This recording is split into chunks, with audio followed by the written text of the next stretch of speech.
Hey folks, welcome to the Green Root Podcast. I'm your host, Josh Schlossberg. For this episode, we have Rachel Fazio. Rachel is the Associate Director and Staff Attorney for the John Muir Project of Earth Island Institute. She received a BS in Conservation and Resource Studies from UC Berkeley and her law degree from McGeorge School of Law. She has been a practicing attorney for over 20 years fighting logging projects on national forests. She is now spending most of her time working on federal legislation and public education in order to keep our public lands forests standing. Thank you so much for coming on the podcast. Thanks so much, Josh. Happy to be here. Yes, so the issue of wildfires and forests, obviously those are intrinsically linked, as well as the threats to them, which are not necessarily what people might think. So let's just get right into it. Wildfires are bad, right? They're terrible for forests, right? Wildfires are terrible for communities, but they are not terrible for forests. They are a natural process that is essential to maintaining forests on the landscape. Yeah, so that's the number one misconception, right? Of course, we see these flames, we see our favorite places disappearing, so we think, and we're like, oh, this is a terrible thing. And then obviously, it is a threat to human beings, it is a threat to communities. So that's for sure. But it's a little more complex in terms of a fire in a forest, the language of destruction and stuff like that. So can you maybe talk a little bit about what these fires are actually doing in the forest? Okay, well, currently in our western forests, we do not have too much fire, even though we have more fire on the landscape than we had in like 1970. We have less on our landscape than we had pre-fire suppression. So we are not in a circumstance where we have too much fire. Another thing that people don't really realize, especially because on the news channels, they show the flames and everything is very scary, is that most of the fires that are burning on our forests, actually pretty much all the fires that are burning in our forests are burning mostly at low and moderate intensity. And that means that almost no trees are killed, or less than half of the trees on the landscape are killed by the fire itself. Very small percentage of the areas that are burned, even in the largest fires, are burning at high severity. So you don't have to look at the news and read the headlines and think, oh my God, 200,000 acres of forest has just been completely destroyed. I mean, there are even people out there who think that trees explode. That does not happen. Large trees are actually not combustible. The most that gets consumed on a large tree is a few millimeters of bark, and then the smallest twigs and the needles. So the fire is not converting our forest to some other ecosystem type. It is simply creating heterogeneity, which is just a mix of different habitat types on the landscape. And that is a fabulous thing for our native biodiversity. Right. So it's not just that it's not bad for the forest, it's that it's good, or we could even say essential. It is literally a part of the forest ecosystems as wildfire. They need the fires. Yes, they do. It would certainly be preferable that these fires start by lightning strikes rather than by human ignitions. Unfortunately, over 2/3 of or actually 3/4 of our fires that are burning are started by humans. But even though the ignition source has changed, that does not mean that the fires on the landscape are bad for the ecosystem. Sure. Of course, climate change is making it so the conditions are changing, right? So there's a lot more dry temperatures, heat and dryness, right? So is it possible that over time we are going to be seeing more of these potentially large fires, or is this not really anything out of the ordinary? No, climate change is definitely having an effect. But because we are at such a deficit for fire in our forested landscapes, we haven't hit the tipping point yet where we're having fires burn in these forest ecosystems outside of the natural range a variability for when they would otherwise burn. So we're not having at this time that type of compounding effect on these ecosystems. So climate change is definitely heating up the planet. As temperatures rise, in certain areas, we are going to have hotter conditions that are going to reduce the amount of water in the system and create droughts, which in turn will stress plants and make them more susceptible to burn if there is an ignition. So as we enter the era of climate change, getting a handle on human ignitions should be a number one priority. For sure. And I think folks are all concerned about that, right? We don't want to have a lot of arson fires or accidental fires, as they tend out to be, that are creating more than would naturally occur. But you're saying there has been a deficit because we've done a lot of fire suppression. So even though we're seeing literal plumes of smoke and stuff like that, that's a real concern for us human beings. But if we're thinking, oh, that the poor forest, that's not necessarily a well-placed concern, you're saying. No, it's not. Our forests are resilient to fire. They have evolved with mixed severity fires for hundreds of thousands of years.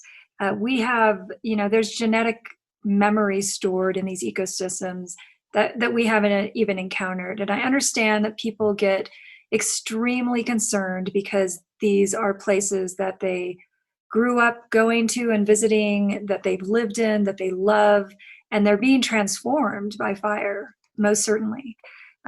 But they are not being destroyed. And the best thing that we can do for these ecosystems is let them adjust to the changing climate on their own. Like I said, there are hundreds of thousands of years of genetic variation in these forests. There are trees and plants that are more adapted to surviving hotter temperatures, drier conditions. And those are the plants and trees that are going to thrive in this era of climate change. So, go ahead. No, keep going. So, we need to keep that in mind, and we need to put a little bit of trust in nature, and stop doing what we've been doing for the last 100 years and give nature the chance to adjust to the climate conditions that we humans, through our bad behavior, have accelerated and created. Yeah, I appreciate that. That really lays it out there.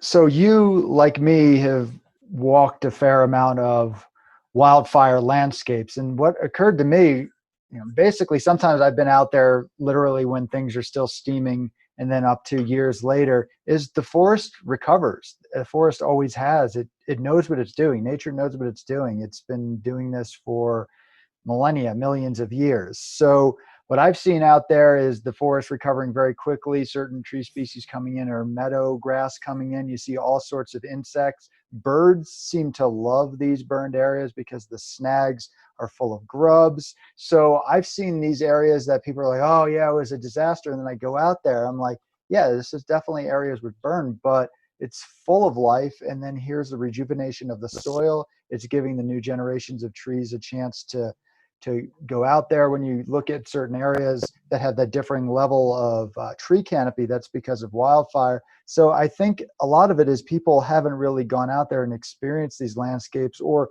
the reality is they just don't know that they are actually burned landscapes in the past, and they've done just fine. So would you agree that that's just a lot of people have not really either experienced it or really opened their eyes to what's going on in their hikes even? Yeah, I think that that's true. There's a couple of confounding factors. First of all, the messaging from the media and the Forest Service and the Bureau of Land Management and the Department of Interior has often focused on the fact that these areas are being destroyed, that these acres are being consumed.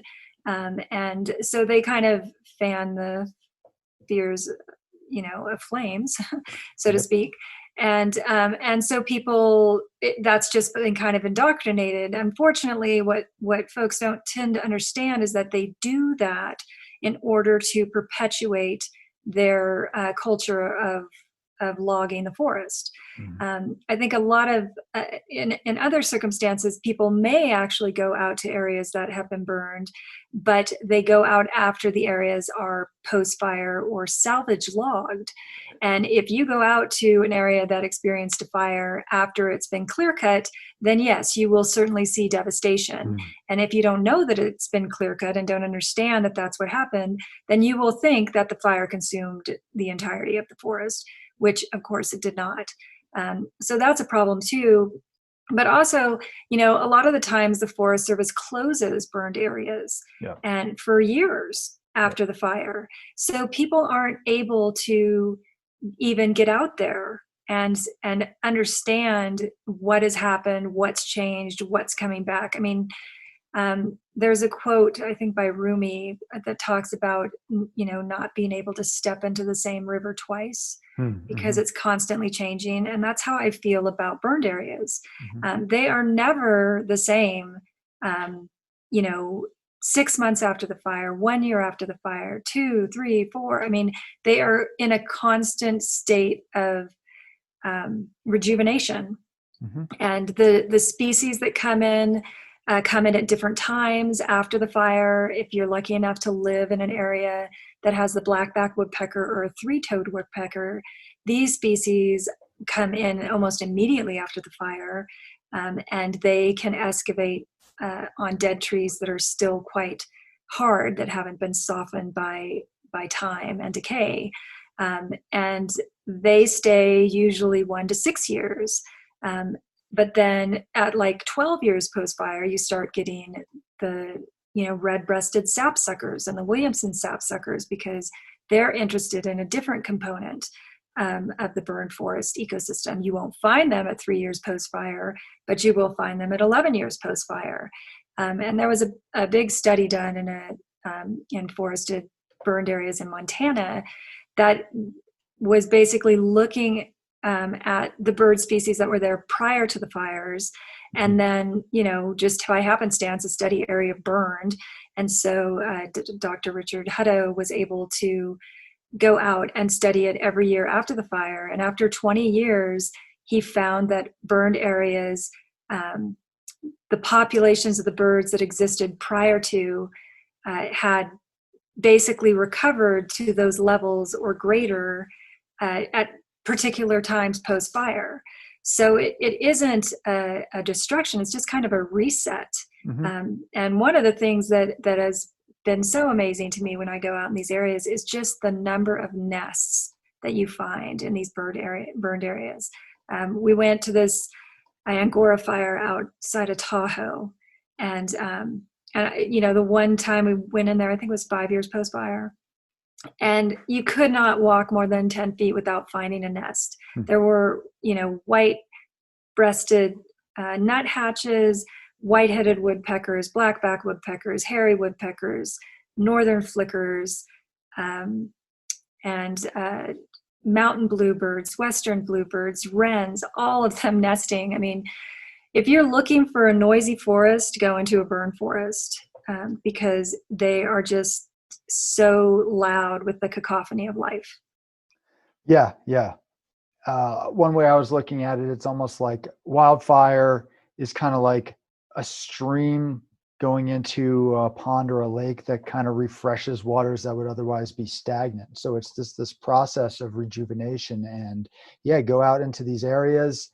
There's a closure there. I've definitely walked through some areas that they say not to go, and I didn't die. No tree fell on my head or anything like that. Obviously, you want to stay away from areas that are actively burning. And there is, of course, in some circumstances, there are occasions where there might be, say, some mineralization of the soil, or maybe in plantations, tree farms, where they the logging industry cut down the native forest and put in a bunch of even age commercial tree species, and they might have burned hotter than normal. So there can be some impacts on the soil, right, once in a while. Certainly, but in the whole scheme of things, even plantations, I think they have a maybe 12 to 15% rate of burning at higher intensity than surrounding areas. I think the thing that we're seeing today that is happening is that these areas, especially the ones that are clear cut and replanted, the fires just move through there so quickly that it reduces the amount of time that people can actually get to safe places. So we saw that in the campfire out here in California that burned down the town of Paradise. Between the start of the fire and the towns of Concow and Paradise, there was multiple areas that had been either clear cut after a previous fire on private lands, a little bit on national forest lands, but also just a bunch of thinning projects that were sold to the community as a way to protect them. And of course they didn't. The fire just blew through there. I mean, weather-driven fires are, there's nothing you should or can do to vegetation that will prevent a weather-driven fire from spreading. And oftentimes the choices made for quote unquote management increase the rate that the fire travels through those areas when it's driven by the wind. So those are definite issues that we need to keep an eye on as we move into future fire years. Right. Yeah. And so let's talk a little bit about the forest quote management that goes on that ties into the messaging. So as a journalist myself, I would say that a lot of what journalists write in regards to the scary fires is number one, just because they're dumb. Like they just don't know what they're talking about. So I would say that is a component to kind of put out there. Another component is they're trying to sell a story, right? So fire that is always burned does great things to the forest isn't the same as, hiking area destroyed. So I think that's a little bit of it. But then it goes deeper, right? Then it goes into political motivations. It goes into logging industry pressure. And it goes into what the Forest Service is doing around the idea that, okay, wildfires are bad. And it's like, well, no. And they're like, wildfires are bad.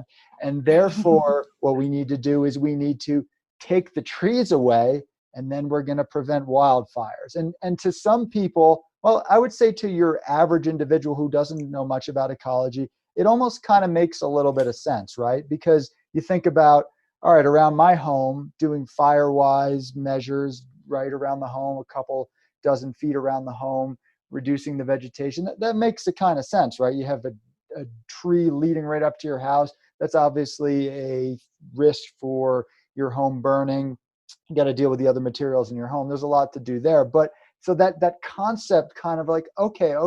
And therefore we're going to go into the backcountry and we're going to cut the trees down, and then you'll be safe from wildfire. So let's get into all of the things wrong with that. Sure. So, I mean, what you're basically talking about is the fuels narrative. And that is, rhetoric that is prevalent in firefighter lingo. Everything is a fuel. Mm-hmm.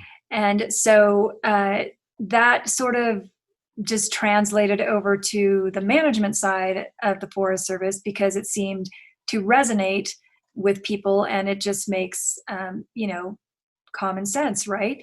If you want less fire, then you should reduce the amount of fuel. So if you think about a campfire, if you only have one log on there, it's not going to burn that big of a fire. Whereas if you want a big bonfire, you're going to put a bunch of logs on there, right? Mm-hmm. So I think that it people hear that and then they go, oh yeah. But what they don't understand is that this isn't a campfire. This is actually a forest ecosystem, and every plant and tree that's in the forest ecosystem is contributing to the microclimate of the ecosystem.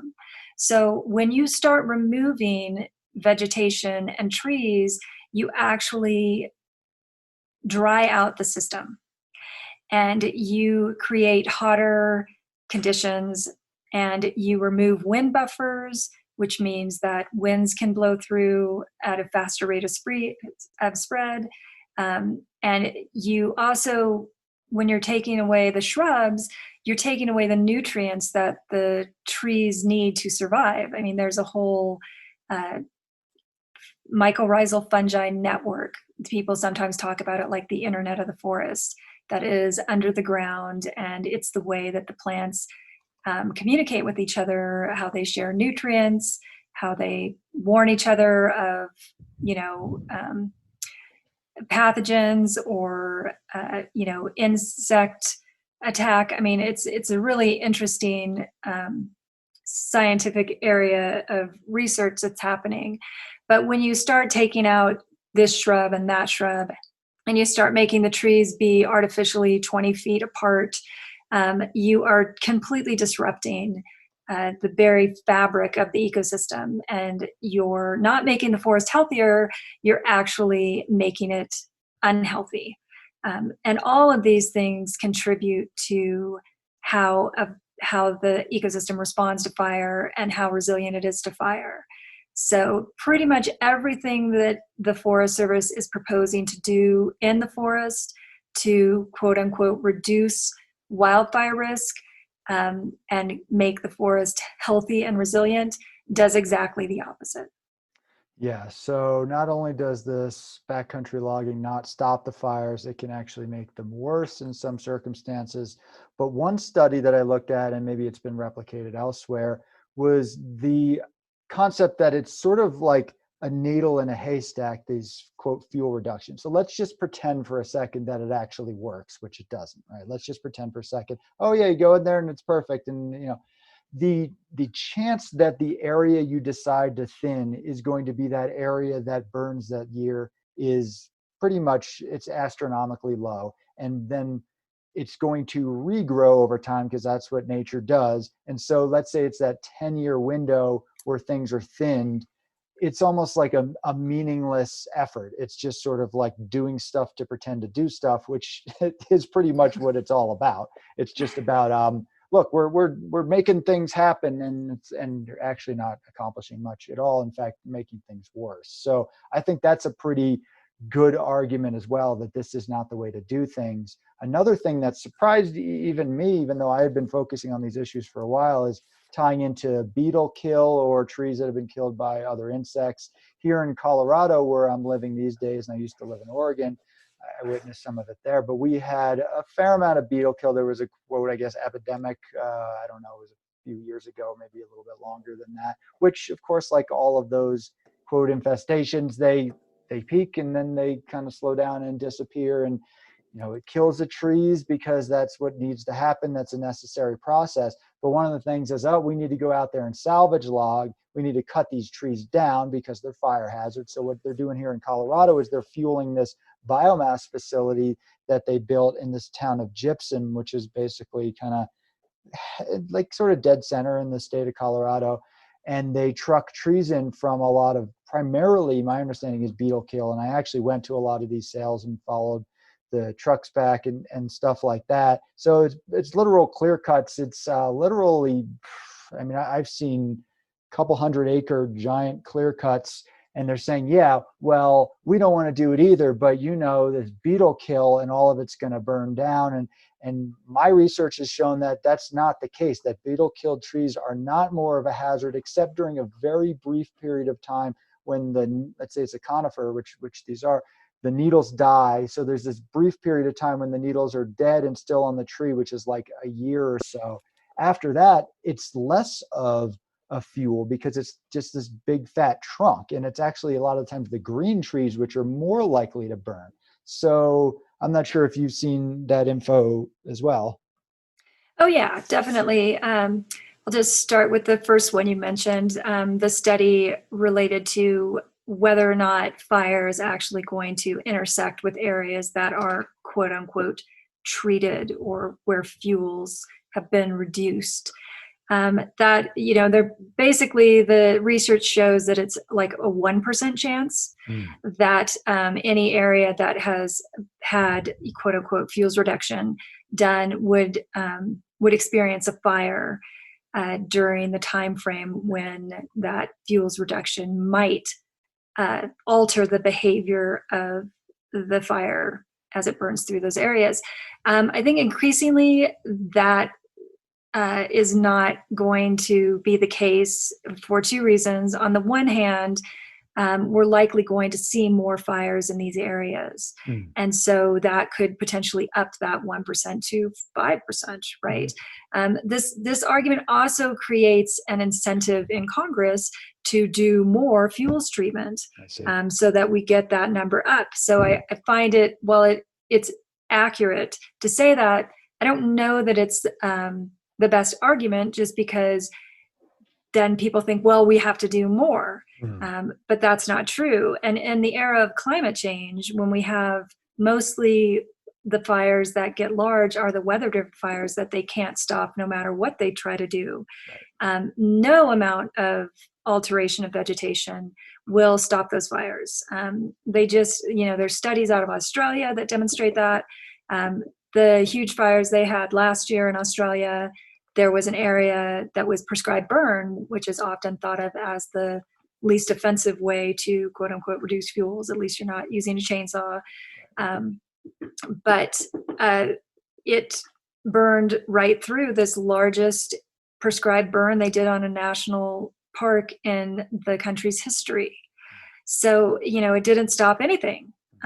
Oftentimes, one of the reasons they talk about doing this kind of fuels reduction is in order to have less of an impact on the landscape, right? So they want to try to change fire behavior. So instead of burning at higher severity, it's going to burn at lower severity. And by severity, I mean it's going to kill less trees. The problem with that is when they go in there and do their thinning operations, they kill anywhere from 30 to 70% of the trees in the forest. Then a fire burns through and they're like, oh, it only had low intensity effects. So it only killed 10% of the trees. So you add 70% and 10% together, you get 80%. Yep. If it had just burned normally in a fire, you would likely have much less, tree mortality. And in addition, it would be more variable. It would be more heterogeneous. I don't know how to say that word. There'd be more heterogeneity on the landscape. Instead of having the Forest Service going in and artificially saying, okay, we have 100 trees per acre, we want to bring it down to 20. Right. I mean, so, it's complicated to tell the truth. It's very easy to simply, say fuels reduction. Yep, of course. Yeah. So with regard to beetle kill, you are 100% correct. Dead trees, whether from drought or from increases in bark beetle populations, do not increase fire risk. They don't intensify fires. I mean, there's been, I don't know, at least dozens of studies that have looked at this over the year. The only study that claims that they will actually increase fire risk or exacerbate fire behavior is a study that was done based on models rather than actual review of on-the-ground conditions in an area that had a lot of dead trees that then burned in a fire. So the only study that's found that is one that is based on pure speculation. Sure. All the studies that look at fire areas where there were significant numbers of dead trees are showing that it either A, doesn't have any effect whatsoever, or B, actually lessens the intensity of the fire. So, I think it's, again, one of those things where people are just predisposed to believe, but the scientific research doesn't bear that out at all. Yeah, it's something that's easy to have a misconception about. I know some actually pretty well-meaning environmentalists who are fairly knowledgeable on the wildfire thing, and then they're still like, yeah, but all the beetle kill. And I think what's happening is it's our human eye. We look at things and we're like, well, that's ugly based on what I decide is ugly, so therefore it must be bad.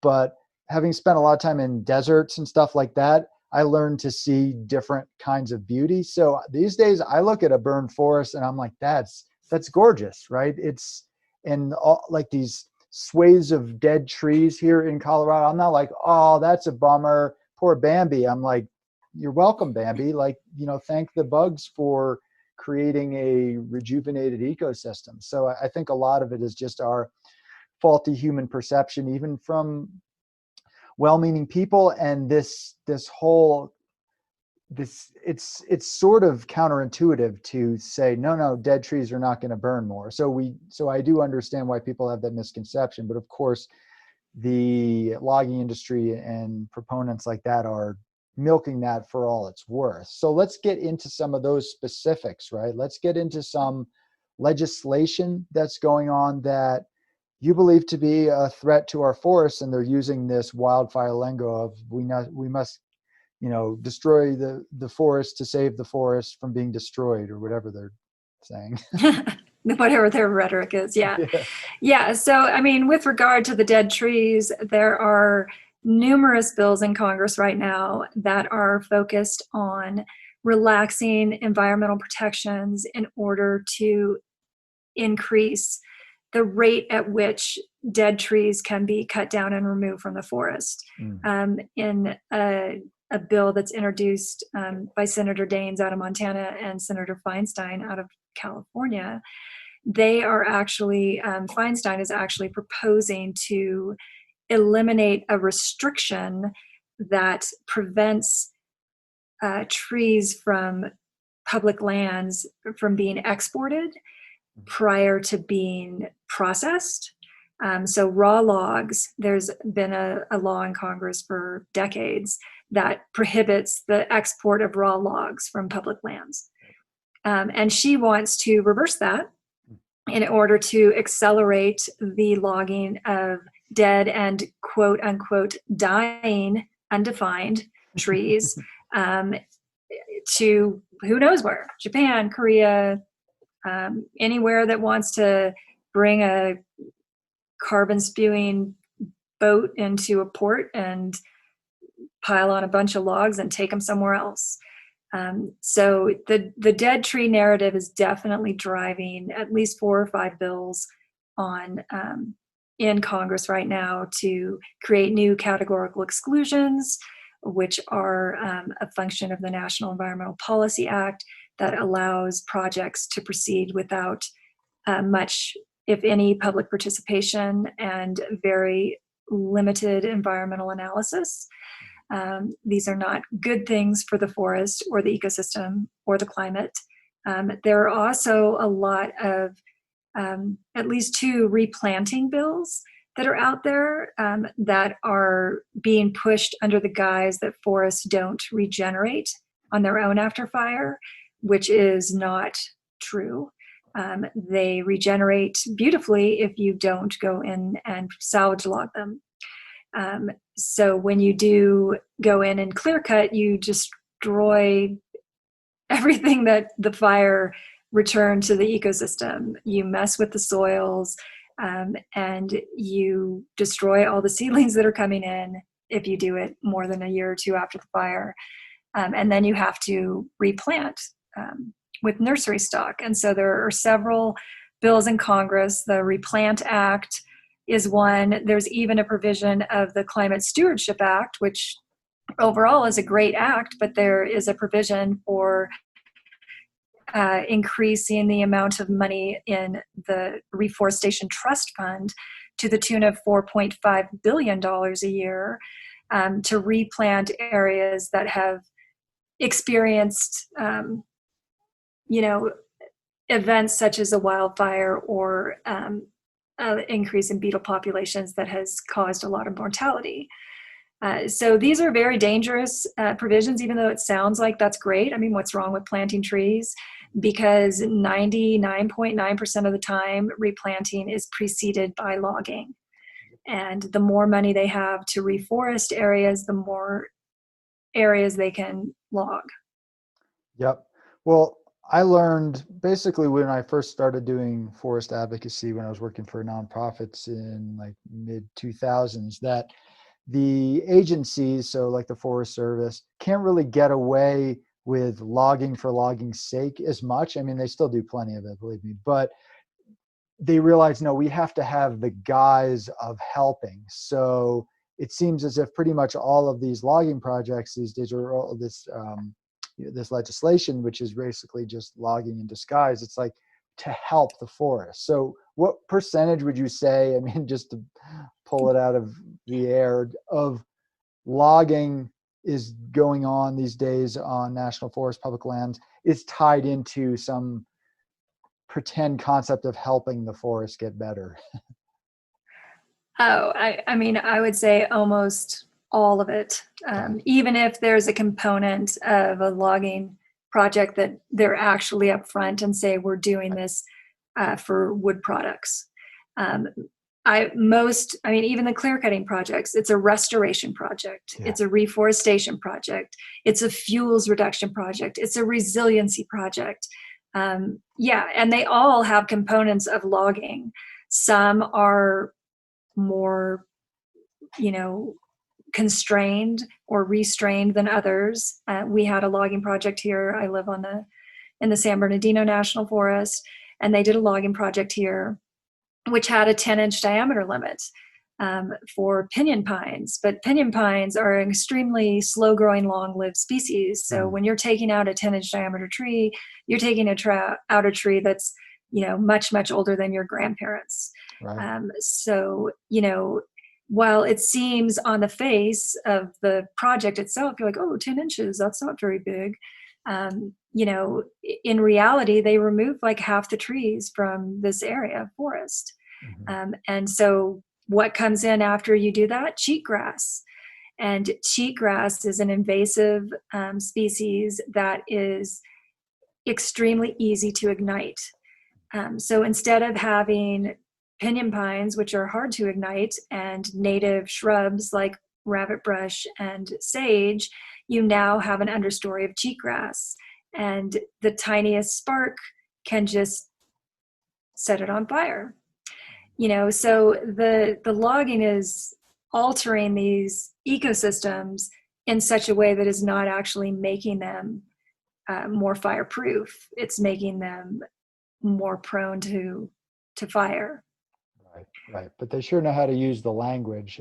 Very Orwellian, like perfect example of Orwellian stuff. Even back in the day, the Healthy Forest Restoration Act, like that was the perfect, like healthy forest, it's restoration. So that term, who's against restoration, right? Like it sounds like a great thing. And there's legitimate restoration projects to do in the forest, maybe ripping out logging roads and fixing up some stream beds and things like that. And maybe even some stuff in plantations here and there, who knows, although I'm pretty skeptical of that. But that's not what's happening.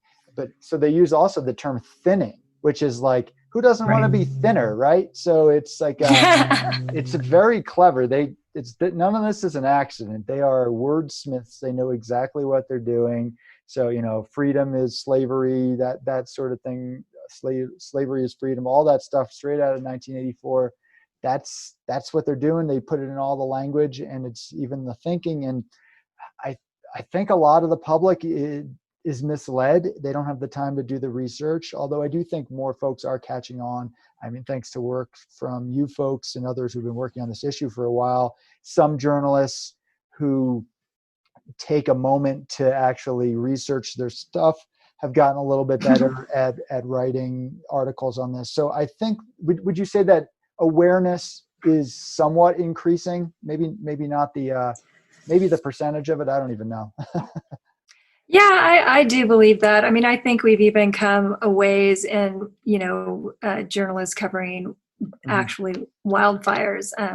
The language is less hyperbolic when it's talking about the forested ecosystems. They don't tend to use words like moonscape or nuked anymore. They tend to say charred instead of destroyed. So we are definitely having an impact there.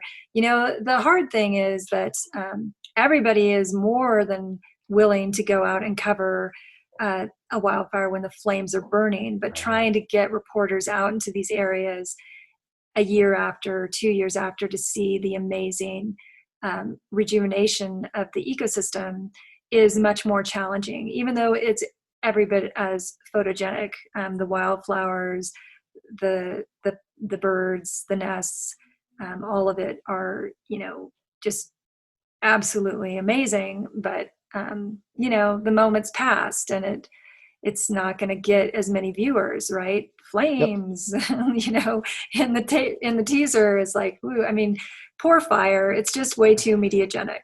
Yeah. It's just trying to do its good work in the forest.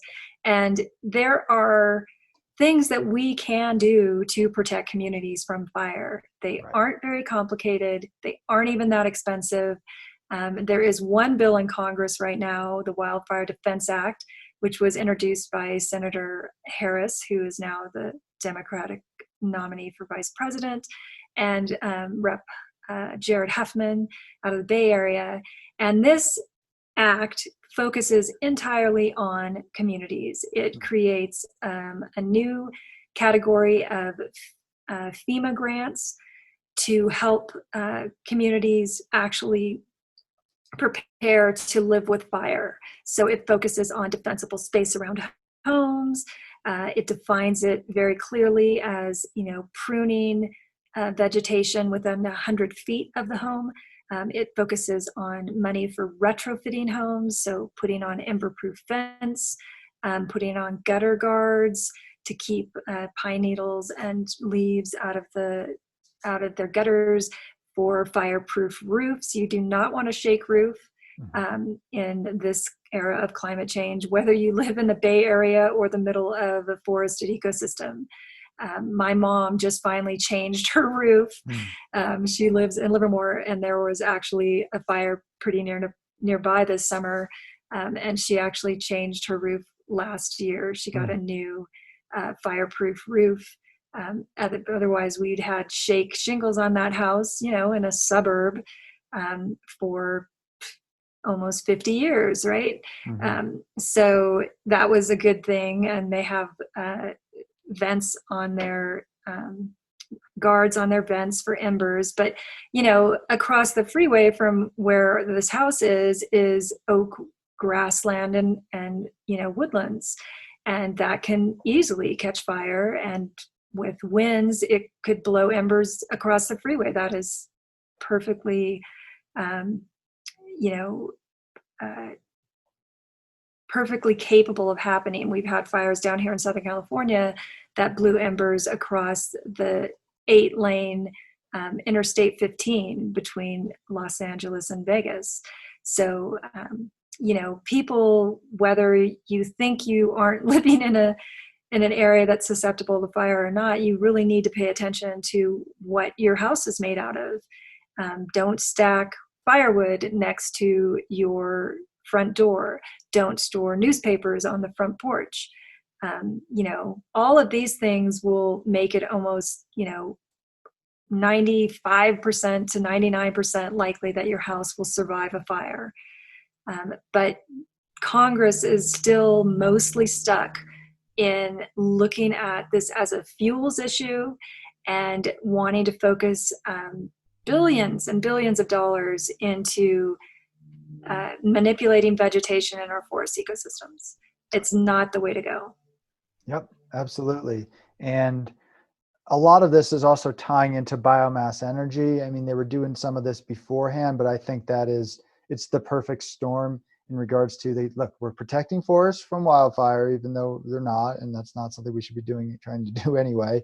We're getting this material, and then we're creating this pure renewable energy, which it's not that either. So for them, I almost wish I was on their side, because it's like they have such a perfect racket going that I'm almost envious. It's like all those pieces put together in just this perfect storm of propaganda. So do you feel like the push for biomass is definitely a component of this, even though it's not a huge element of our energy use currently, but might be more and more in the future?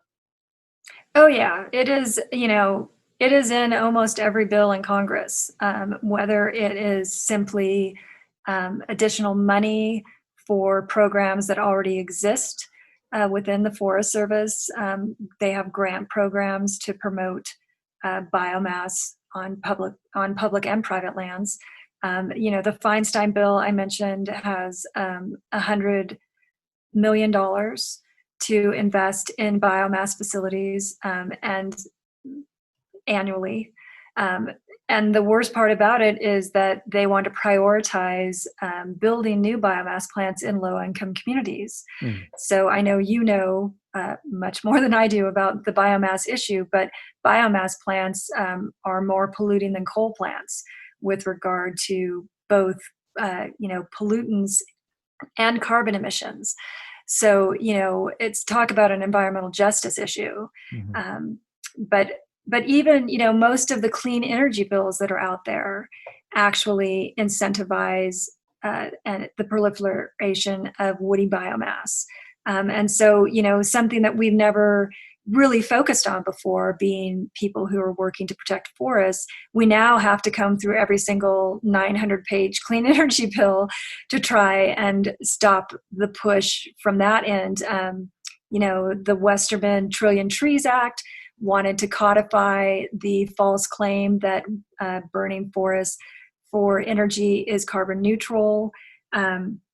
Even the climate plans that are out there, the House Select Committee on the Climate Crisis and the Senate both promote not only biomass energy, but this science fiction solution called carbon capture, storage, and utilization and storage. So for bioenergy, the acronym is BECS, bioenergy, carbon capture, and storage. So you cut down trees, and when you do that, you increase emissions into the atmosphere while simultaneously reducing the amount of carbon that forests can actually absorb. Then you truck that to a biomass energy facility where you burn it.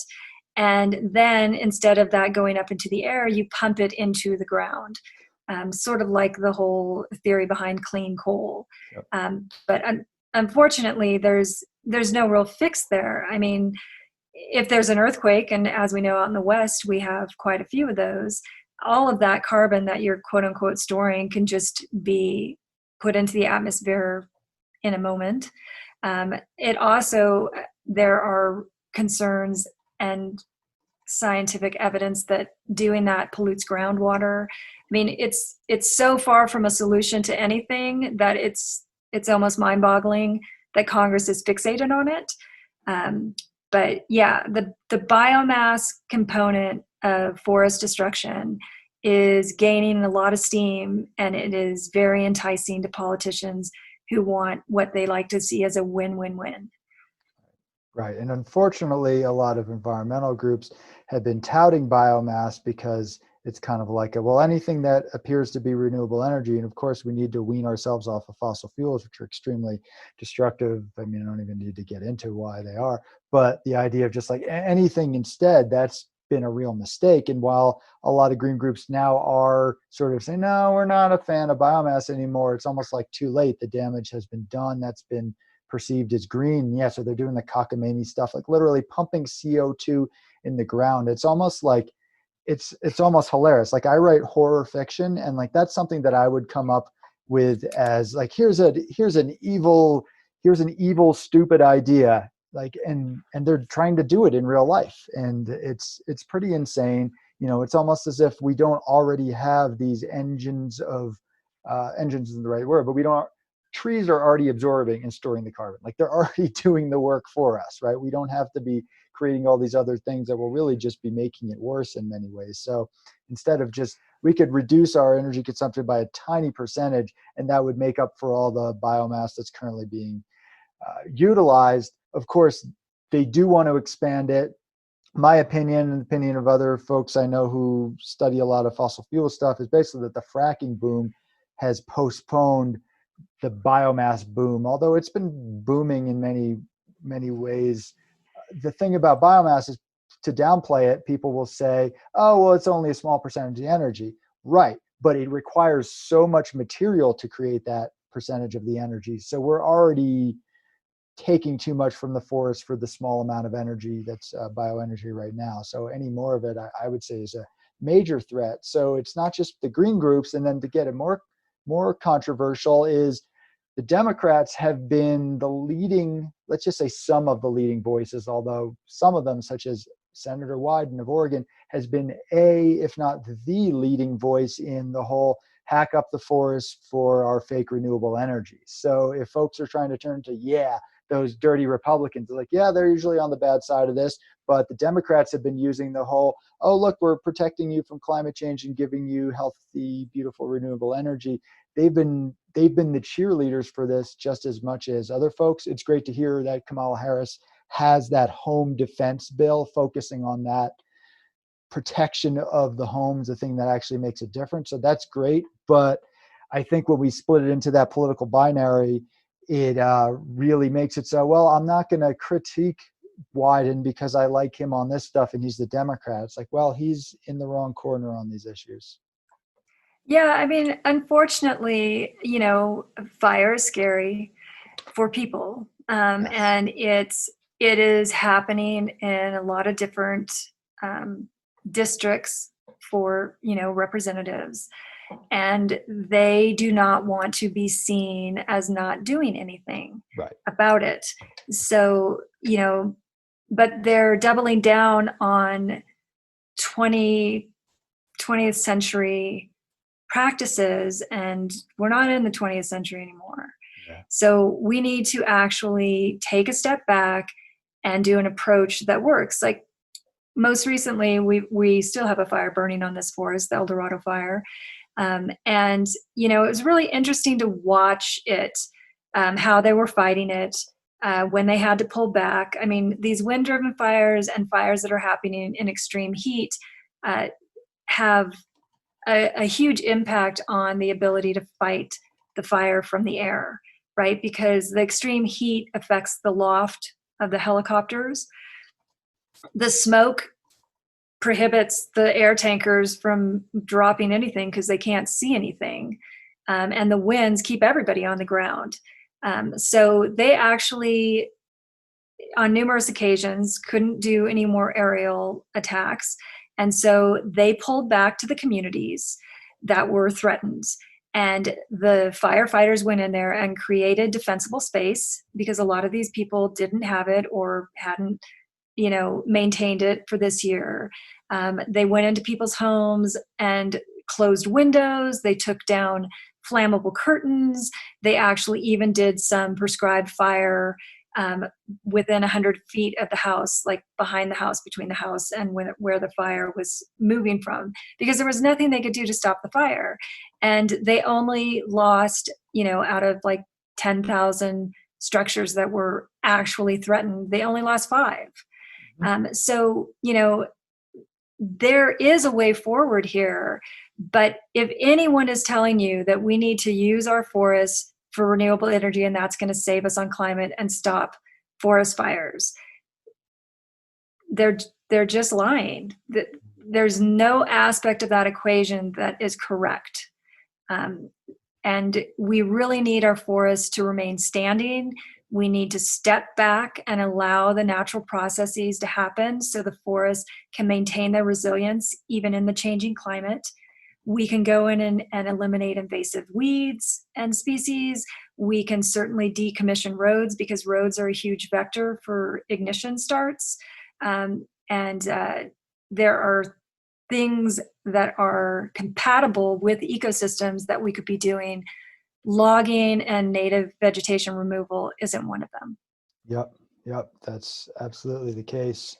And one analogy that I like to come up with clumsy analogies that are just amusing to me, is that, so wildfire is kind of like, we can look at it like COVID, right? So Firewise homes, protecting the homes, doing things around the homes, preparing that's almost like social distancing, or maybe even like a vaccine for prevention.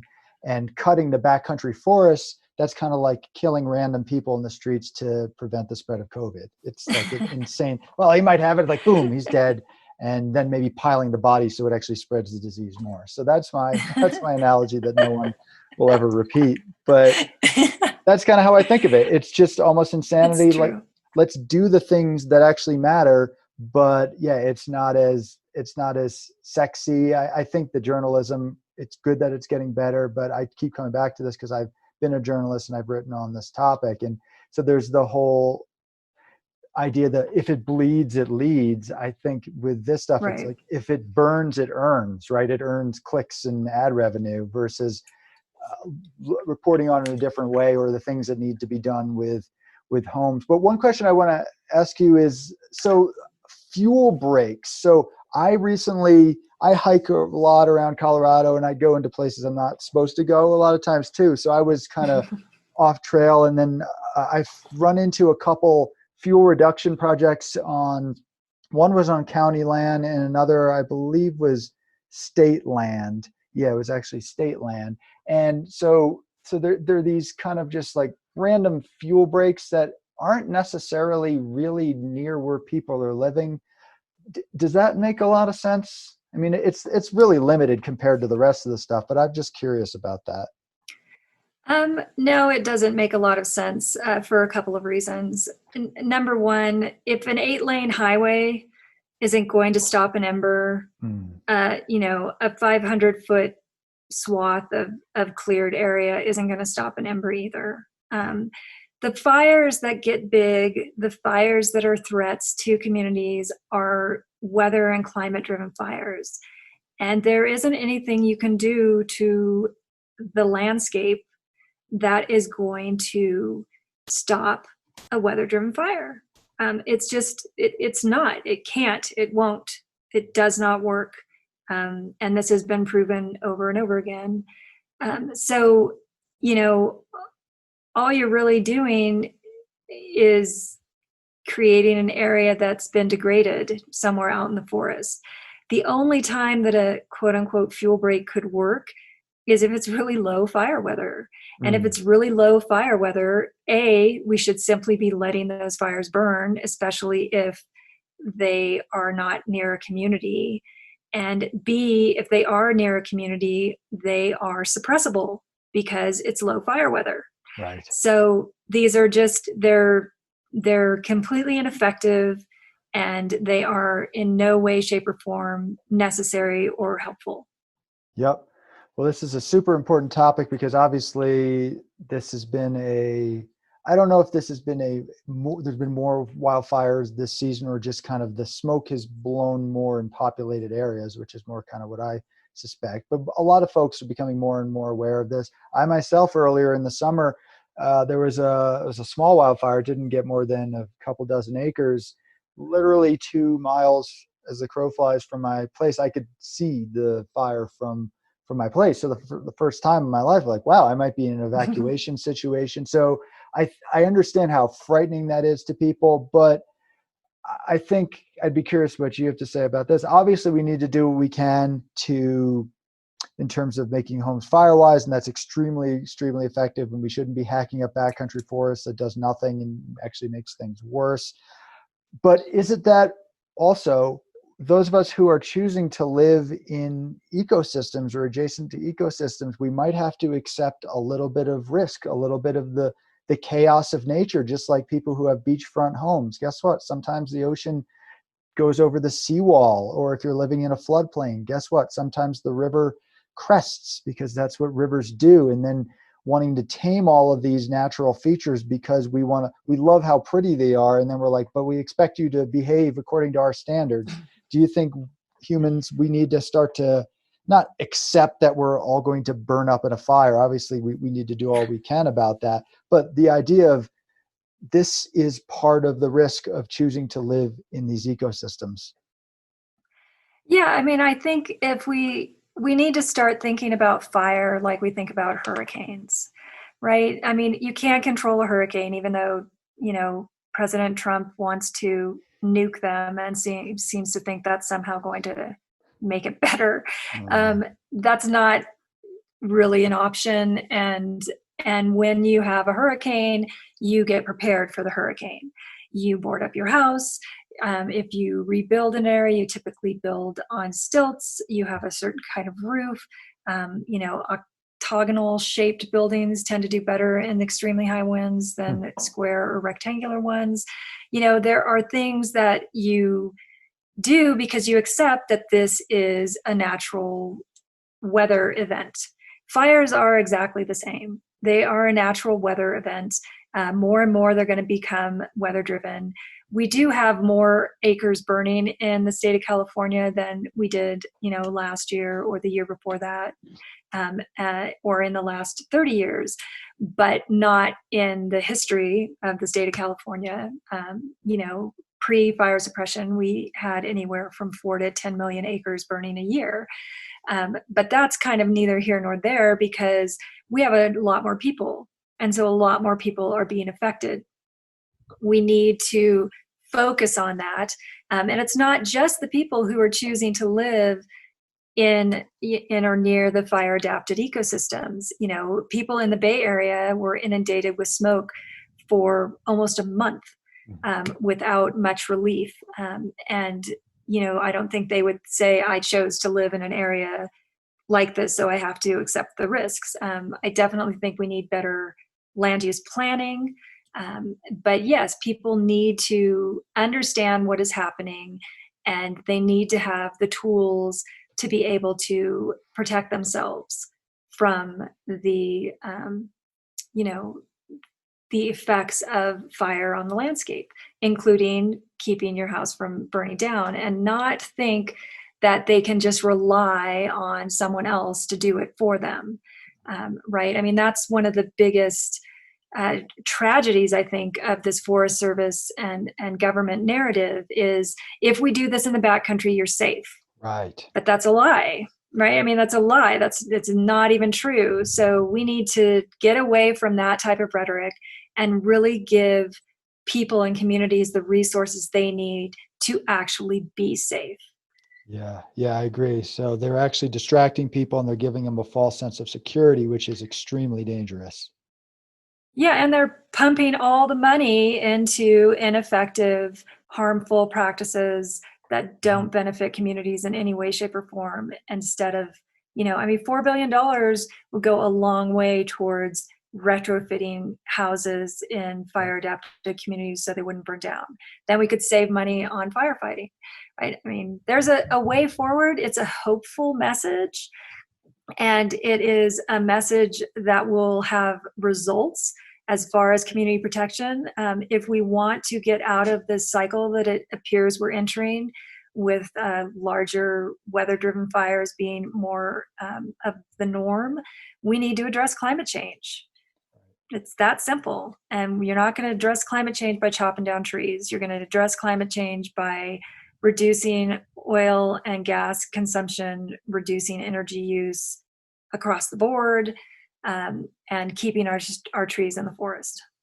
Yeah, that's for damn sure. So folks who are listening to this, some of them might have homes in these areas, so they can pay attention to county and state and federal funding where they can maybe obtain grants for this sort of stuff. So that's really important. And if you're somebody who has been putting this off, don't put it off any longer. But let's say they want to engage in regards to some of this worst legislation that's going on out there. So what actions can people take? Is there somewhere they can go to learn more about this, to have talking points for their senators or congressperson or whatever? Yeah, I think there's quite a bit of information out there, especially on the Daines Feinstein bill, which has the misleading title of the Emergency Wildfire and Public Safety Act of 2020. So we have a lot of information on our website in our blog section, and that's johnmuirproject.org. And then just click on the blog tab, and there's several articles there about bills like the Bruce Westerman's Trillion Trees Act and the Daines Feinstein bill. And we'll be putting more information up there as these bills move forward. I know that pretty much every environmental group out there is against the Daines Feinstein bill, so I'm sure that they could find a lot of different options out there as far as information goes on that. But really, you just need to call your senator or your representative. You can go online, and there are websites that help you look up to find out who your representative or senators are, and their information. You can just call their DC office and be as simple as We need to stop logging our forests. We need to have federal dollars available so we can fireproof our homes and create defensible space. These are really the messages that need to get out there, and for lawmakers to hear about. If you want to follow us on social media, on Twitter and Facebook, John Muir Project, we definitely have a lot of actions that we promote on our social media feeds, where you can send emails in or call, alerting you to what's going on, what hearings are happening, that kind of stuff. That's probably our most up-to-date resource, is our social media platforms. Great. Well, thanks for that. And thanks for letting folks know about this super important issue. Thank you so much for having me, Josh. And I know we could probably talk about this for another 10 hours without actually covering everything that we could cover. It's complex and at the same time pretty simple. Let's protect the forests and stop being full of shit, frankly. That's basically what it comes down to. So that's the talking point, everyone. Well, thanks again, Rachel. Right on.